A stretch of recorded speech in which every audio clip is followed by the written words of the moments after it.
Guys, may babala si kaibigan na sa lahat po ng mga magulang dyan. Huwag po natin pabayaan ating mga anak dyan sa paaralan kung ano-ano na lang po ang binibili.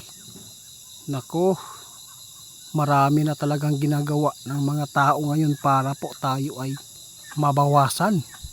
No? Dahil siguro sa sobrang dami ng populasyon ng Pilipinas, ito po siguro ang kanilang gagawin. Agoy, nakakatakot po ito kaibigan. Kumusta? Ano po ba itong babala na to? Nakakatakot naman to kasi marami pa naman kami mga pamangkin at saka yung anak ko nag-aaral din. Hindi po natin po na lalaman kung ano po ang kanilang binibili. Ano po ba talaga itong nakita ninyo dito? Totoo? Guys, sa dami siguro ng populasyon natin, ito na po siguro ang ginagawa ng karamihan. Grabe, jablo talaga. Sa lahat ng makapanood sa atin, may babala si kaibigan. Kung meron kayong mga anak dyan na nag-aaral, pangaralan po nyo lagi na wag po silang bibili kung ano-ano na lang. Kasi meron pong mga nabibili ngayon na nakapagbibigay po ng hindi maganda sa katawan ng isang bata sa isang tao. May lason po ito guys. Pwede bang malaman kaibigan at para masabi natin dito kung ano pong mga produktong ito?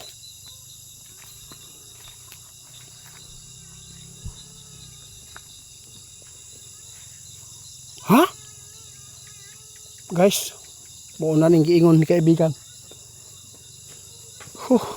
Sa lahat na makapanood sa atin kagagawan ito ng jablo guys. Alam po ninyo, meron pong ipinapaabot si kaibigan noong 2024 na sa lahat ng malinlang, huwag po kayong magpapalinlang. Hindi lang pala mga bata ang pinunterya ngayon. Grabe na po talaga guys. Kaibigan, totoo talaga ito kaibigan. Dami na po natin nakikita kahit ano na lang pong mga produkto na kinakain ng mga bata ay meron po talaga na ibalita na sila po ay nalalason.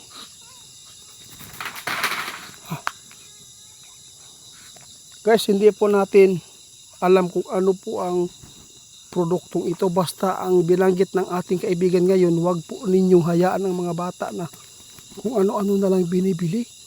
Ang dapat pong bibili po ngayon, yun pong mga kilala po nating mga pagkain po na pwede po natin makain, resist, di ba? Sa mga bata, yun po. Wag po kayong bibili ng kahit ano-ano na lang po subusulpot na mga produkto ngayon. Kaibigan, salamat naman po Malaking tulong po ito guys. Totoo yan. Kaya marami. Alam po nyo guys, grabe po ang nangyayari dito sa Pilipinas. No? Grabe. Mag-ingat kayo sa mga taong pumupunta sa bahay nyo. Marami na pong kagagawan ang jablo ngayon. Huwag po kayong magpaakit sa pera tulad po ng pang-inject, no?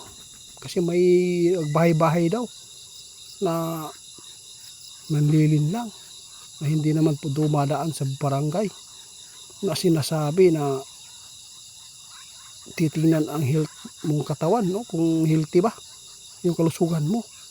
Kung malinlang ka nito, meron silang i-offer sa'yo. Sasabihin nila na ito ay makakatulong po yung produkto nila at kung maari ay tusukan ka. Kaya mag-ingat kayo niyan Ayaw po kayong magkampante kahit bibigyan pa kayo ng pera dyan. Kasi yun po ang pinakadelikado ngayon. Grabe ka na. Grabe, ang dami po talaga malililan dito kaibigan. Diyos, grabe. Guys, isa na po dito ang pag-i-scan Huwag kayong magpaloko. Kasi pag nagpa-scan kayo, kontrolado na kayo. Tapos yung mga tao ngayon pumupunta sa bahay pero hindi pala maganda yan. Dahil po mayroon pinaplano ang sa dami siguro nating mga populasyon po dito, kaya unti-unti nilang gustong madaling mamatay siguro kaibigan. Yun, tama. Kaya sa lahat ng mga makapanood sa atin, paki-share guys, ayaw mo kumpiyansa karon kung ano man po ang pumupunta sa bahay nyo, nagbibinta ng mga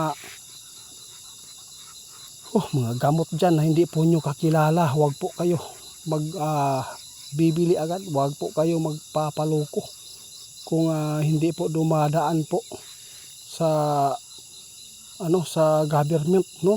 Marami na po ngayon ang mga kalukuhan na ginagawa dahil lang po sa mga utos ng mga leader nila, mga demonyo. Kaibigan, salamat mga bata natin, guys.